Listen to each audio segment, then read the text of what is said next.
Andrew Huberman is a podcaster. He has the podcast Huberman Lab.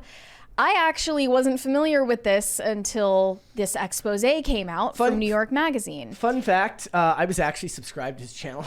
Oh, really? Yeah. Okay, there was a video from a couple years ago that I watched. Yeah. And I subscribed. So yeah. Let us know if any of you guys are fans of him. But New York Magazine earlier this week published an expose on all of Andrew Huberman's sexual indiscretions titled Andrew Huberman's Mechanisms of Control, the Private and Public Seductions of the World's Biggest Pop Neuroscientist. That's the part that bothers me, like the fact that it's phrased as it like the control stuff, the abuse and stuff like that, as if the people that he was cheating on are it's almost as an experiment. Well, the thing is, it intentionally brings to mind something that might be actionable by the government. If you're abusing people, that's something the government will get itself involved in. So this is intentional. Yeah. The reason they use the words, or the reason they frame it like this, is to imply that there is some kind of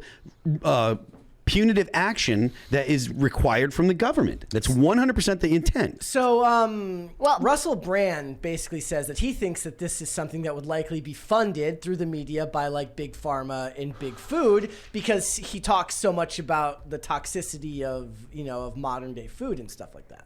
He, from my understanding, makes self-improvement content that like mainly appeals to men, and he talks about therapy. He really I don't like this part. He champions therapy. Yeah. He loves therapy. They do take shots. Talks about exercise. These articles, that's super far right wing. As soon as you get off the couch, you're Hitler. They take shots at his affiliation with Stanford, because obviously he's a professor there. Yeah, he's also an associate professor at Stanford and an actual PhD neuroscientist. So they do try to discredit him, but he is an expert in his field. Yep. But he just happens to be a bad person. And how do I put this in the most 2024 way possible? He was polyamorous, and his girlfriends were monogamous. There you go. That's perfect. It was a break. We were on a break. So here is their tweet. For our latest cover story, an entanglement. We went deep into the wellness-obsessed world of Andrew Huberman, talking with former girlfriends who reveal a dark side to the neuroscientist turned podcast host. Manipulative behavior, deceit, and numerous affairs. I like this Cord in the chat says Rogan adjacent. Yeah, that's a great term. He is Rogan adjacent. He's been on Joe Rogan's podcast, and he talks about... Rogan adjacent means men. Yes. That's literally what it means. Podcasters with dominantly male audiences. It's fair to point out. I saw somebody in the chat earlier say you oftentimes don't want to learn about the personal lives of those you look up to for things like this. What is it? It says great men usually have correspondingly great failures. I mean, look at Jordan Peterson, for instance. Yes, he had his own fall from grace, and I think people actually admire him more for being able to rise from the ashes. And that's what I believe the media wants out of this. I think they want to tear down the pillars of men who are looking to improve themselves, like a Jordan Peterson. I don't think of Andrew Huberman as even in the same caliber, not nearly in the same caliber as a Jordan Peterson. I think he is a smart person who makes content for midwits, basically. I mean, you're telling us, don't drink coffee before you work out. And don't have toxic friendships, and he puts it into a language of expertise. I guess I'll never look compelling. down on somebody who uses their free time to consume stuff that they hope at least is beneficial to improving their lives. I don't disagree with self-improvement content at all. I just think that there's a bit of an idol worship of self-improvement. Yes, that is true. These days, and Andrew Huberman seems like an example of that, but let's get into what was revealed in the expose. So, his first girlfriend, Sarah. Sarah's relationship with Andrew Huberman began in February 2018 in the Bay Area after he slid into her Instagram DMs. And in July 2018, Sarah says she asked to clarify the depth of their relationship. Hate it when that one comes up, boys. And by the way, am I your girlfriend or not? So this man is in his 40s. This man is in his 40s, and she is also in her 40s and has 2 kids. And you have been dating this guy for 6 months, and you're talking about what are we? I mean, you're literally acting like teenagers. But anyway, at that point, she says they decided to be exclusive. Sarah was willing to have unprotected sex because she believed they were monogamous.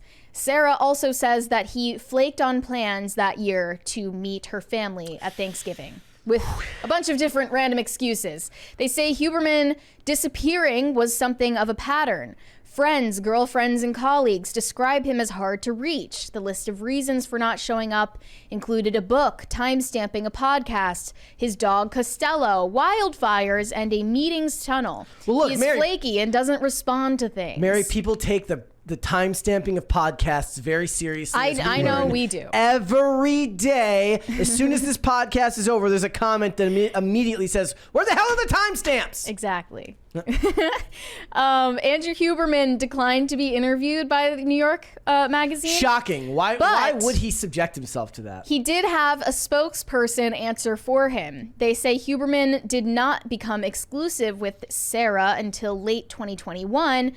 And tasks between him and Sarah were shared, quote, based on mutual agreement and proficiency, that their Thanksgiving plans were only tentative, and he maintains a very busy schedule and shows up to the vast majority of his commitments. Do you think that she likes that word when talking about your interpersonal relationships with the person you're supposed to be in a relationship? Proficiency. Proficiency? I mean, that's what I'm saying. Like, does self-improvement have to be your religion? Yeah. And you use this psychobabble all the time, even when you're having what is supposed to be a heart-to-heart conversation with someone? It's off-putting. Sarah recalls Huberman going into fits of rage, quote, as 2 to 3 days of yelling in a row. When he was in this state, he would go on until 11 or 12 at night and sometimes start again at 2 or 3 in the morning. The relationship also struck Sarah's friends as odd. They interviewed this woman's friends. At one point, Sarah said, "I just want to be with my kids and cook for my man." A close friend of hers said, "I was like, who says that? I've known her for 30 years. She's powerful, decisive, and a strong woman. We grew up in a very feminist community. That's not a thing either of us would ever say." So they are trying to frame him as controlling, misogynistic, patriarchal, etc. All of the buzzwords. Yep. But here's where it just starts to look like Sarah's a clown. She found out that Huberman cheated on her when she snooped in his journal in August 2021. See, all these self-improvement dudes talk about the importance of journaling. Maybe he'll stop pushing that one now. He's like, guys, you shouldn't journal. Or if you're going to journal, lock that journal up when you're done, lest your 4 other girlfriends have a voice-activated one. Like, don't do it, because they're always like, I get up at 3 a.m, I do 30 minutes of journaling, and then I do a cold plunge, and then after that, I do 30 minutes more of journaling, and I turn back time so I can start back over at 3 a.m, and I've lived 6 lives before 6 a.m. even comes. Right? Don't journal, boys. You're going to get caught. Well, here is the catch. They stayed together after she found out he was cheating, and they agreed to have children via IVF.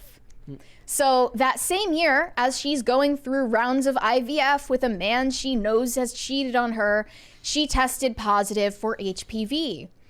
Quote, when she brought it up, Huberman told her that you could contract HPV from a number of things. Sitting in a toilet seat, perhaps. Yeah. And then they fully started living together in July 2022. So again, 4 other girlfriends and he's living with one. Again, she already knows that he has cheated and possibly continues to cheat. She is continuing to try to have children with this man, live with this man, and not get any commitment from him. So that is her mistake. According to Sarah, Andrew Huberman's rage intensified when they started cohabitating. Oh, I bet. He fixated on her decision to have children with another man, that is 11 years before they met. She says he told her that being with her was like, quote, bobbing for apples in feces. Huberman's spokesperson denied all of the above and said Dr. Huberman is very much in control of his emotions. Sarah also caught Huberman in an affair with an actress referred to by the name Eve, again, in August 2022. This is the second time she caught him cheating, okay? Amidst their continued rounds of IVF, by the way. And he was, oh, I'm sorry. He was apologetic. He was like, I'm not going to do this again. And Eve, the woman he was in an affair with, had the impression that he was not seeing anyone else, thus she was willing to have unprotected sex. Sarah's toxic relationship with Huberman continued until December 2023. Yeah. So you found out he was cheating on you in August 2021, again in 2022, and you were with him until literally a few months ago. He kept the affairs to 1 a year. What more can a guy ask for? She is an idiot. She is an idiot. And this is embarrassing. It's pathetic that she's even admitting this through an anonymous name in any public fashion. Sarah's relationship continued until December 2023.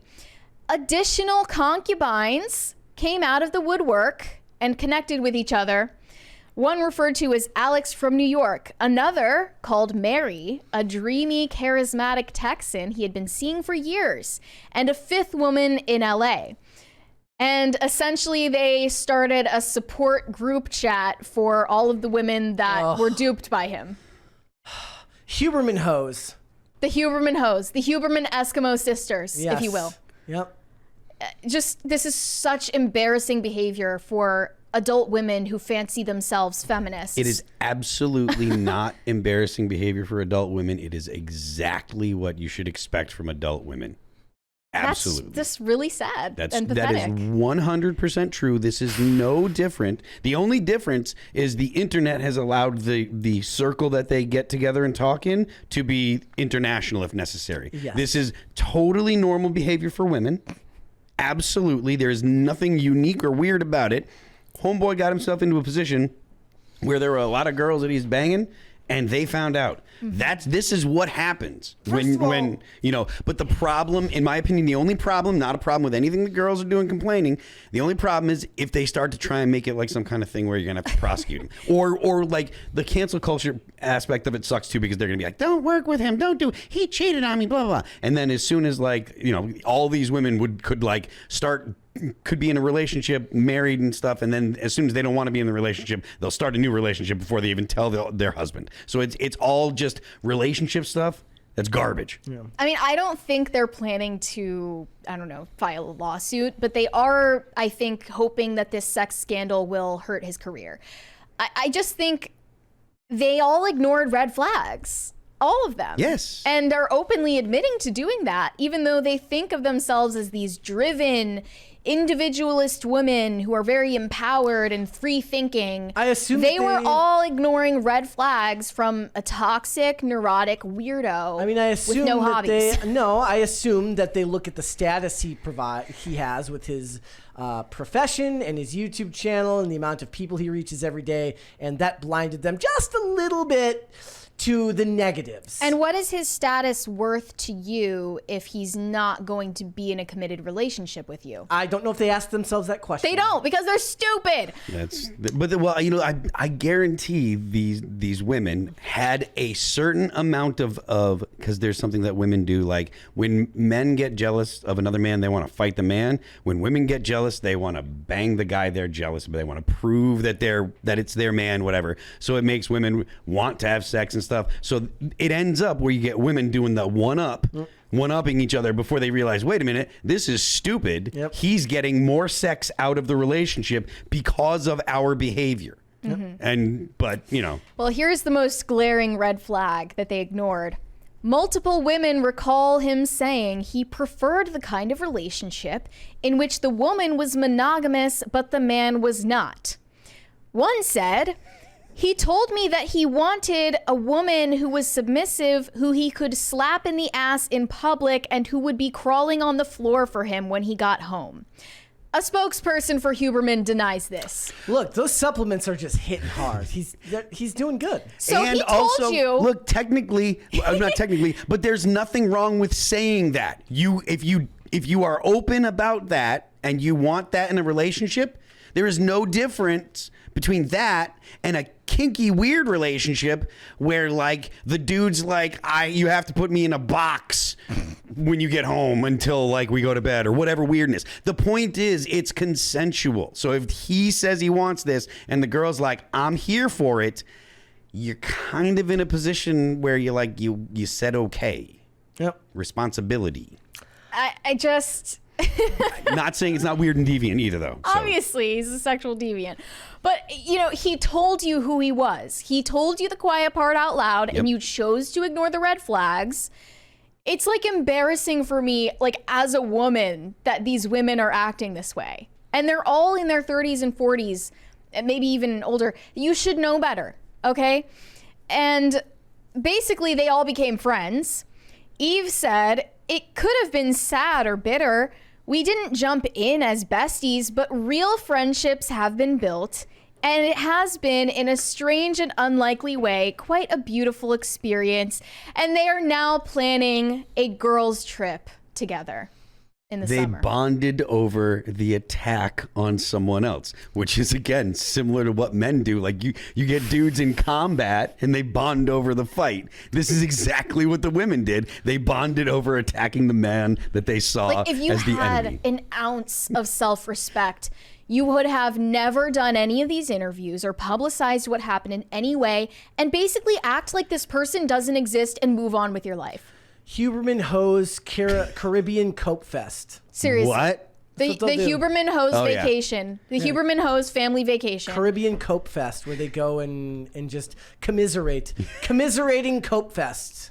I mean, he also just sounds like a nightmare to be around as well. They're talking about him like he's this extremely neurotic freak, and his idea of fun is doing an ice bath and then running for 10 miles. Like, they asked, what is your definition of fun? And he said, I like to learn and exercise. I just don't want to be around someone who's that boring. And nothing's going to happen, because here's the thing. It's not going to hurt his channel, because the men will compartmentalize. Most of the men will be like, 5 girlfriends, that's awesome. Those supplements must really work. And the rest of them will say, because men tend to be more analytical, say, well, is the advice he's giving me on neuroscience helpful? Are the topics that he's talking about helpful to me bettering myself as a person? Is he promoting himself as a relationship expert? Doesn't seem to be doing so. Really. So it looks like he'll be fine either way, and they get to go off on the Huberman Ho's commiserating Cope Fest in the Caribbean. And they're gonna like overshare about his penis with each other. Yes.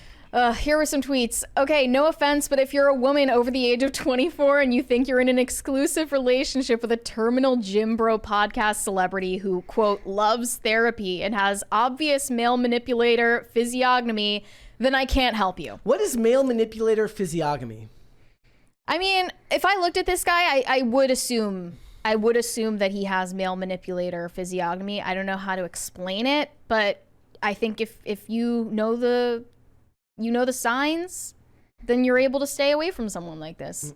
Okay, and not only that, but he verbally told you who he was. That sounds to me like, you know, when the moon's in Gatorade, which was a great line. That sounds like the same kind of like, I can just tell. I can tell. You can? I can tell. Okay. I can tell.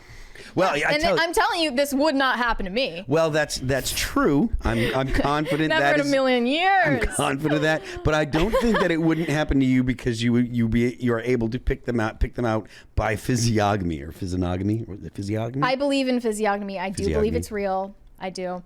Andrew Huberman gets 5 girlfriends at the same time, tells each of them he's exclusive, and gets them all to agree to unprotected sex, none of them aware of or consent to him sleeping around. Don't know why everyone is rushing to defend him. That's another reaction. Well, here's the thing: like the people that want to watch their content and find value from it will be able to disassociate a bit and compartmentalize. Just like when a lot of people used Jordan Peterson's time in rehab to denigrate him and to put him down and say, look, how can you take life advice from somebody who's been to rehab? Which is bullshit. Men are in any man that is in a masculine space, or probably synonymous with a right-wing space nowadays, but any man like in those spaces, if you show any weakness, The left are going to crucify you.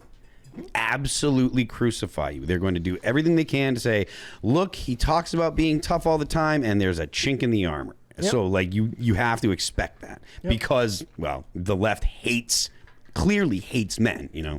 Yep. So I don't think that this hurts the guy at all. I think if anything, he gets more famous out of this. And like the comments, I was just looking at some of his most recent videos. He's got a video out right now with a mentalist and magician, which is actually fairly interesting. But like half the comments are talking about the hit pieces and the other half are talking about why they don't care about the hit pieces. So all it is driving engagement for him. And then it's going to blow over in a week because the outrage cycle continues. Yeah. But it's just insane that this is being billed as some kind of Me Too allegation. Yeah. Like, no, he's just a freak. The Sky Chief sent $50. Thank you. Do not listen to what women say. Watch what they reward. These women would rather share a high value man than get a lower value man for herself. Get a lower man for herself. I'm telling you right now, the fact that he's an established professor, the fact that he's got a 5 million subscriber YouTube channel and all of these sponsors and he's doing well for himself, that played a role in this. If it's Jim, the security guard from the local bank, something tells me that they're not going to treat him the same way. I just don't believe that. It's true. They're all saying that they think he's a psychopath. No. The piece is written to imply that he has the dark triad of like Machiavellianism. Yeah, again, because the whole point is they wanted to seem like he's dangerous, and they want people to justify the possibility of using the law against men who harm women.